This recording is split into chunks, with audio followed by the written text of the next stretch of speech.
Monsieur Bakary Barrow, on va commencer par le challenge. Ça vous va? On peut partir. C'est Dieu qui est fort. Super. Alors, le challenge est simple. Vu que vous avez la maestria du marketing entre les mains, vous devez nous convaincre en 30 secondes. Hein, vous devez convaincre les Mac 12 de suivre le Mac 12. C'est votre temps. Si vous êtes là, vous avez fait ça, on vous embauche, on va voir notre... Voilà. D'abord, dites-moi, c'est quel poste vous allez me donner. C'est en fonction de ça, l'inspiration va venir. Non, mais c'est le poste du marketing, directeur marketing. Non, hein? Moi, c'est le poste... Non, moi, je cherche le poste de PDG. C'est le poste de M. Daviré que je veux. Qui est mon esclave, là. Non, il peut vous mettre à côté. À côté, avec l'argent de la société à côté. Voilà, donc, mesdames, messieurs, oui. Mac 12 est une émission de Tree TV. Ils émettent depuis les 1200 logements. C'est une émission au cours de laquelle on se lâche. C'est une émission qui reçoit des personnes, des personnalités et des autorités. Et c'est une émission qui vous booste sur l'avenir. Non, j'achète. Non, c'est bon. J'achète, c'est bon. Donc c'est bon. Alors, donc tu es content. On est dans la cage de Bakary Barrow. On a eu les comme on dit chez nous ici, les frigos des Karpala chez vous. Voilà. Alors, Bakary Barrow, pourquoi on vous appelle le bon petit des grands? Parce que même dans les chansons, on entend Bakary Barrow, le bon petit des grands. Est-ce que ça dit que c'est vous qui placez les go pour les ministres là, ou bien vous faites les sales besoins? C'est ça. On dit bon petit, on dit non, lui c'est mon bon petit. Et puis après, l'opéra n'est pas loin. Le protocole. Non, c'est le protocole. Je suis très à l'aise avec votre question. Bon petit, c'est déjà d'abord le respect et la considération que moi, personnellement, j'envoie pour moi et à mes aînés. Un aîné, qu'il soit celui qui puisse offrir le café ou non, ne va jamais manquer de respect de ma part. Et deuxièmement, bon petit de X ou Y, ça dépend aussi. Si vous êtes, excusez-moi, un petit vaurien dans le quartier, personne ne dira que vous êtes son bon petit. Ok. Pour le dernier point, je pense que il est important, c'est-à-dire que pour tous ceux qui ont la chance d'avoir des bons vieux pères, d'avoir un excellent positionnement auprès d'eux. Ok, le dernier point que vous avez énuméré, je pense que moi j'ai tellement à faire, j'ai tellement de projets dans ma vie à réussir. Il y en a que j'arrive à déployer, il y en a qui ne sont pas encore déployés pour m'employer à un certain niveau. Et en d'autres termes, moi, mes aînés ont tellement de respect pour moi. Quand nous nous voyons, on parle, ah Bakary, ça va, et tes activités, ça va, tes affaires, c'est de ça qu'on parle.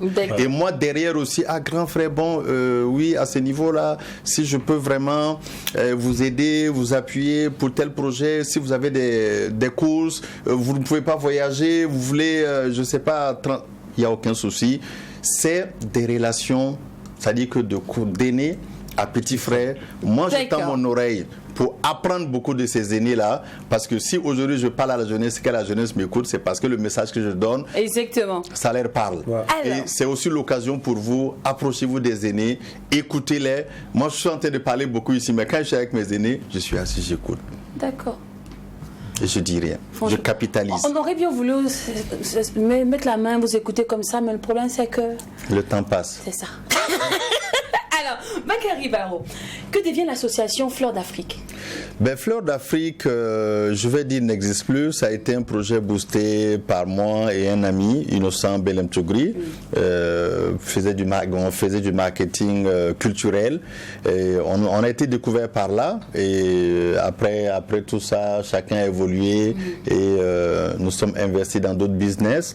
Et moi, en 2016, j'ai pris le temps, en tout cas, après le Burkina qui sortait d'une insurrection, et toujours quand on sort d'un bouleversement populaire, c'est toujours difficile pour les pays, et donc j'en ai profité à cette époque-là pour mettre en place une compagnie qui s'appelle Burkina Trading Service, donc qui évolue dans la distribution, la représentation et les services. D'accord. C'est ce que vous emmenez à Ouaga parce qu'on sait que vous êtes un bon fils de Bobo Dioulasso. Oui, ben moi je suis installé là, je suis Ouagalais de cœur et d'esprit, et l'âme reste Bobolais. Voilà. Je suis burkinabé, en tout cas. Voilà, c'est pas interdit que je me retrouve à Dori demain, installé là-bas et commencer à boire du lait comme mes frères qui sont là-bas. Et je m'adapte à toutes les situations. La vie d'un héros, c'est là on reste, on va basculer un peu, on va savoir. C'est l'interview maintenant, la vie.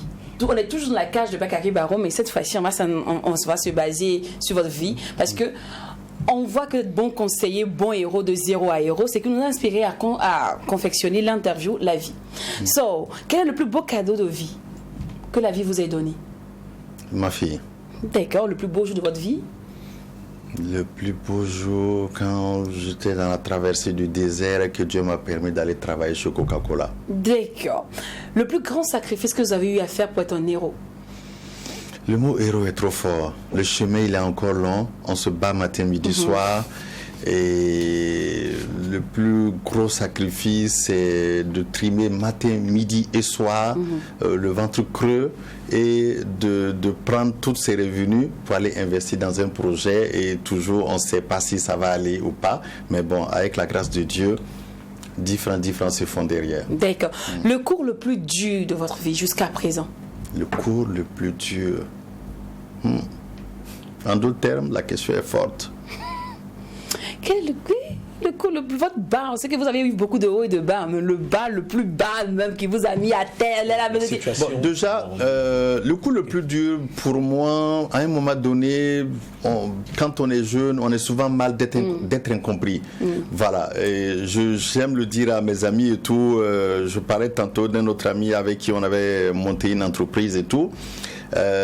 J'ai été souvent très incompris, et Dieu seul sait que je reste toujours positif et j'ai toujours de l'amour pour mon prochain. Et ça, à un moment donné, j'en ai souffert, mais avec le temps, j'ai dit bon, on fait ce qu'on peut. Et puis bon, les gens ils comprennent ce qu'ils veulent. Alors la cause pour laquelle vous pourriez sacrifier votre vie? Ma famille.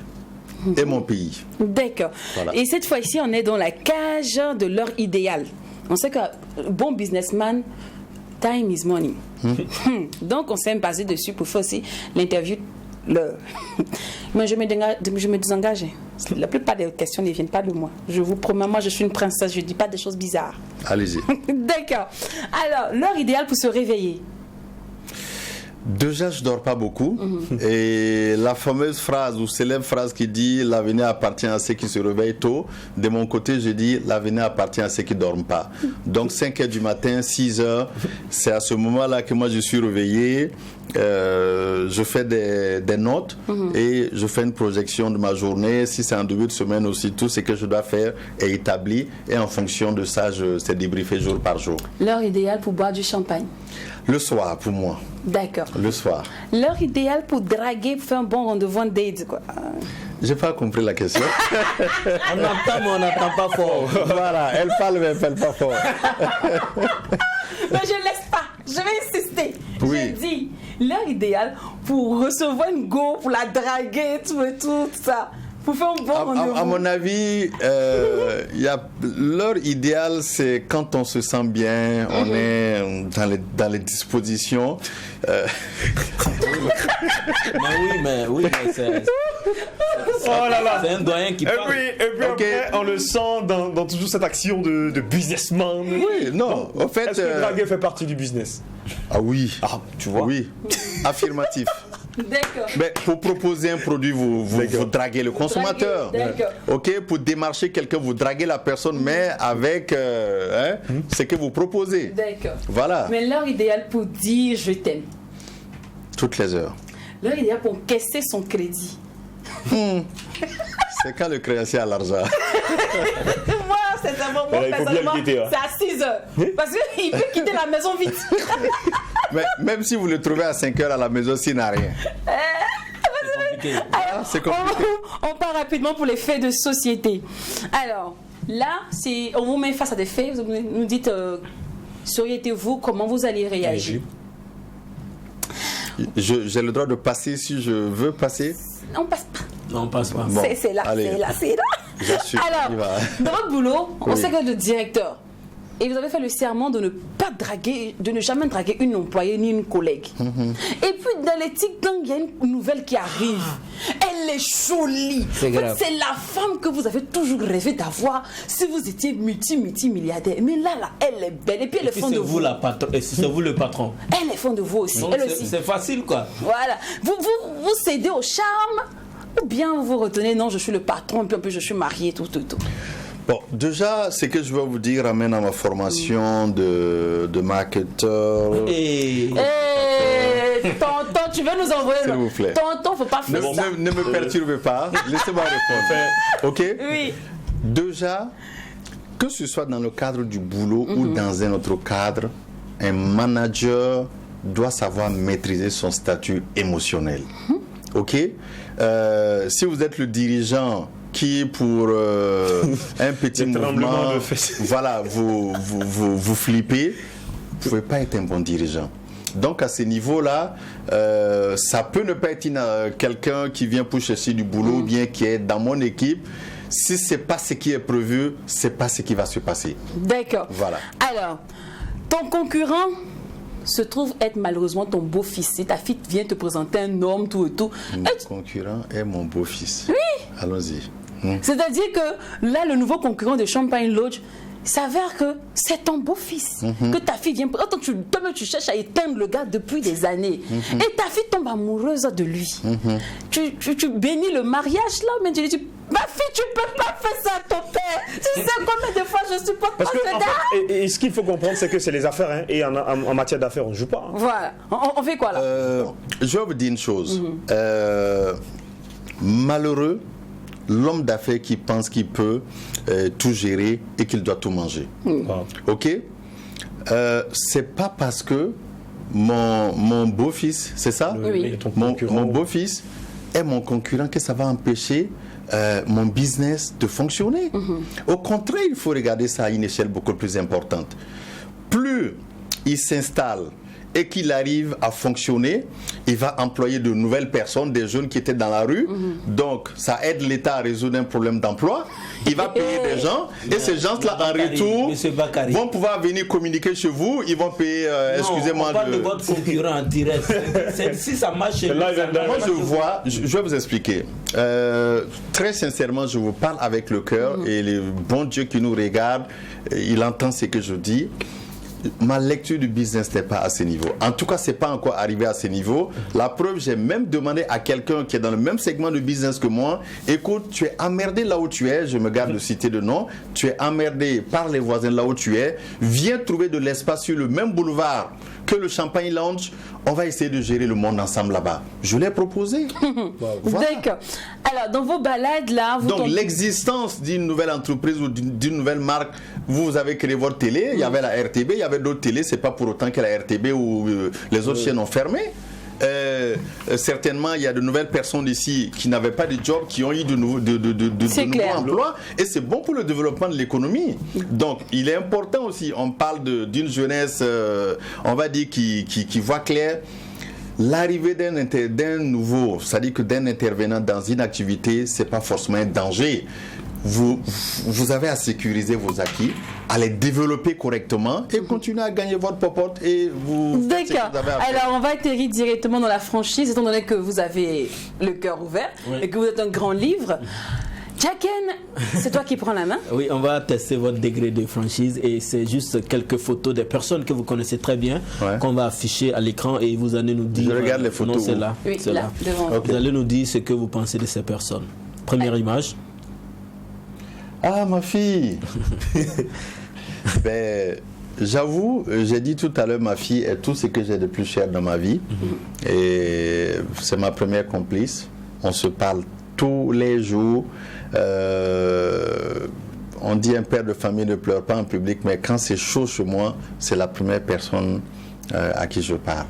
Donc je veux dire, c'est une très très grosse même partie de votre moi. confidente. Tout, c'est ma confidente. Je parle de tout, de mes affaires, de mes activités avec elle, qu'elle comprenne. Quand ça va chez son papa, elle sait. Quand ça va pas, elle sait. Elle dit non, papa, ça va aller. Tu sais, les gens sont des jaloux. Faut et pour la petite histoire, elle m'a dit non, papa, il faut que tu grouilles rentrer dans la politique. Et puis tu vas devenir militaire. J'ai dit, hey, j'ai dit, toi là, tu veux qu'on insulte ton papa tous les jours à la télé? Et puis elle m'a dit, papa, même si tu fais pas ça, les gens vont t'insulter.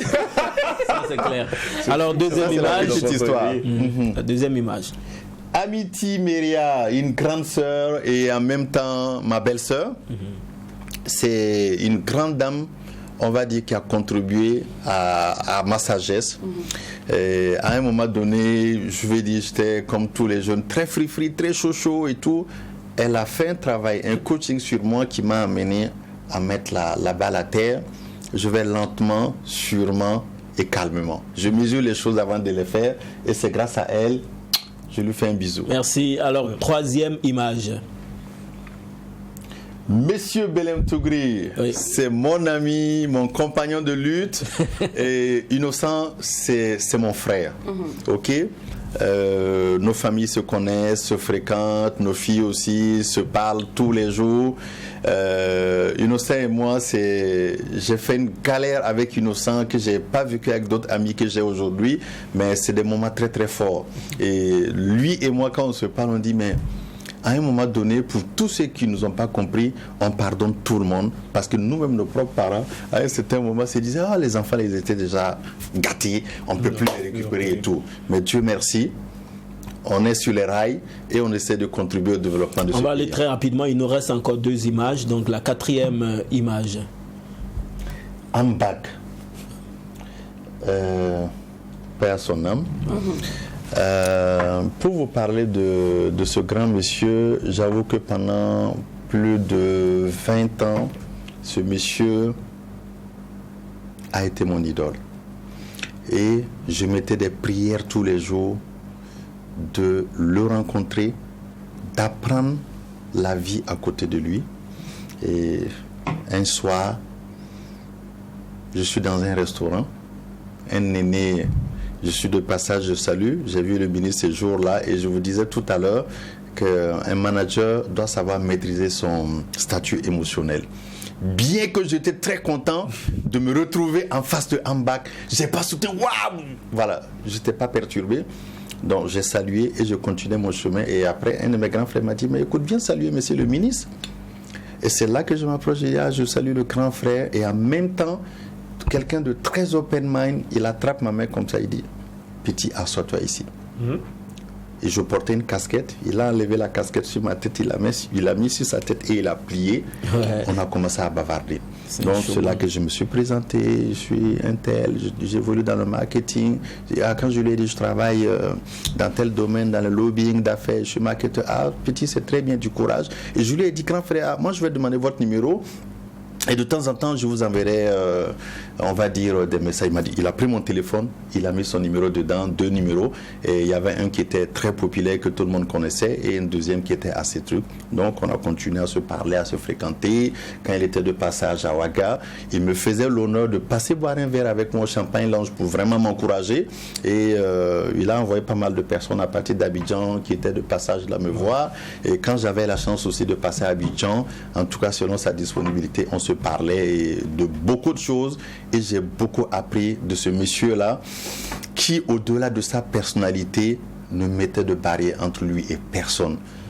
Lui-même issu d'une famille modeste, il a toujours dit il faut mettre la balle à terre.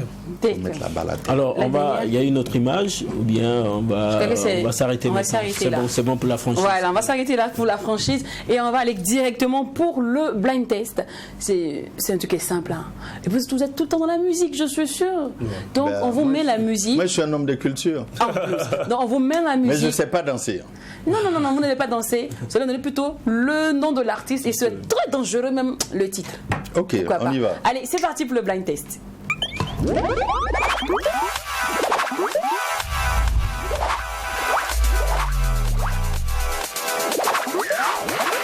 Alors, le blind test, vous n'allez pas regarder l'écran, mais plutôt prêtez. Voilà. Prêtez attention. Alors, la première musique.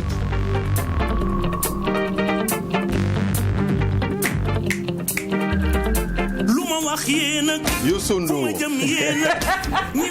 Félicitations au Sénégal. La deuxième musique. Je sais que ça sera un truc compliqué comme ça, il ne va pas trouver. On va comment? Yeah, tu fais encore pas toi ici.